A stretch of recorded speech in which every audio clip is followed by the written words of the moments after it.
the Executive Chairman of Portland Holdings. Michael Lee Chin is giving back to the community big time, and most recently a $10 million donation to the Joseph Brant Hospital Foundation, joining us now in the studio to talk about his current speaker series for business owners, Access 2014. Thanks so much for joining us, and that's of many contributions that you've made. You're such a success story, but your philanthropy should be noted right off the top. Thank you very much. Yeah, absolutely. I mean, it's serious money that makes a serious difference. I mean, the plans ahead for Joseph Brant Hospital is a three-stage plan, of course, and it's going to be, it's very exciting about the changes you've made there, as we have seen, you know, with U of T and the ROM and all the other donations you've made. So you're paying back and paying forward.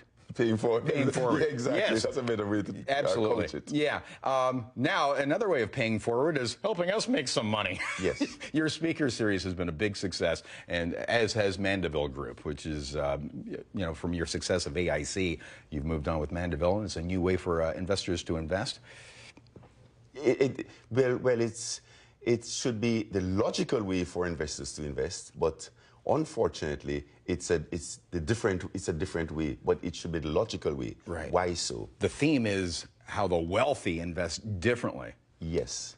And one would think that if you are looking to invest, to create wealth, you would try to emulate those who have created wealth, which are the wealthy people. Follow the money. Follow the money. Yeah. But most people, unfortunately, in fact, if you break down how most people invest, it's the opposite to how the wealthy invest. Yeah. Okay. Well, let's take it, you know, to the masses, or even government as well. Just in terms of, you know, we were just chatting during the commercial break. You gave the example of pension plans, for example, and yes. how they invest, and the difference here.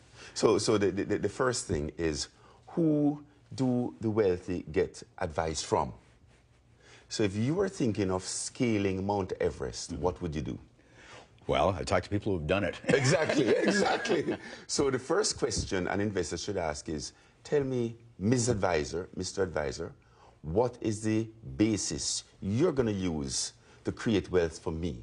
I need to know upfront how you're going to do it for me. Yeah.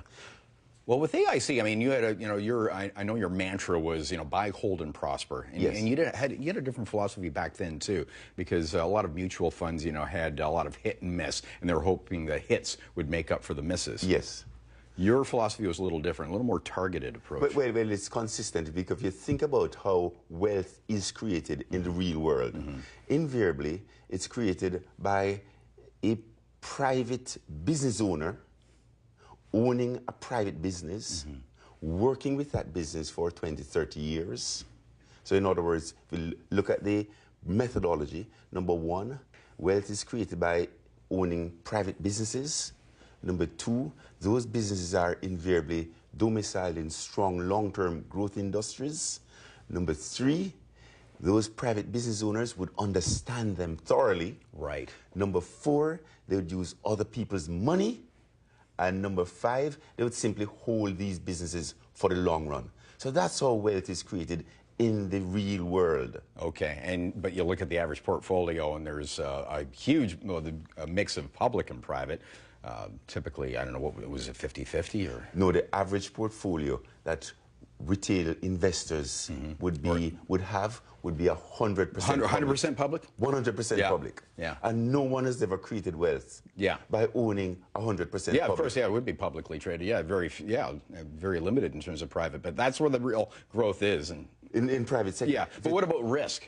Risk. Now, this is a misconception, because if you say to yourself, if I understand the business more, am I able to get a better handle on the risk? And the answer is yes. So the question is, do I have access to more information in the public markets versus if I were to buy a private business? Well, I'd say if I were to buy a private business, or when I'm buying a private business, I have access to all the information. Whereby, if buying a public business on the TSX, we only get information that's fed to us by the investor relations department. Right. Well, you can feed more information tomorrow night because your speaker series is continuing. And if you're interested in this philosophy and you know, the new venture, and this has been around for a few years, but you've seen great growth in the last couple of years. So the proof is in the pudding in the numbers. So tomorrow night, Portland Holdings Auditorium, Power of Access. And again, you can tap into a guy who's done it, a guy who's been to Everest. Michael Leachin, thanks for joining us on Morning Live.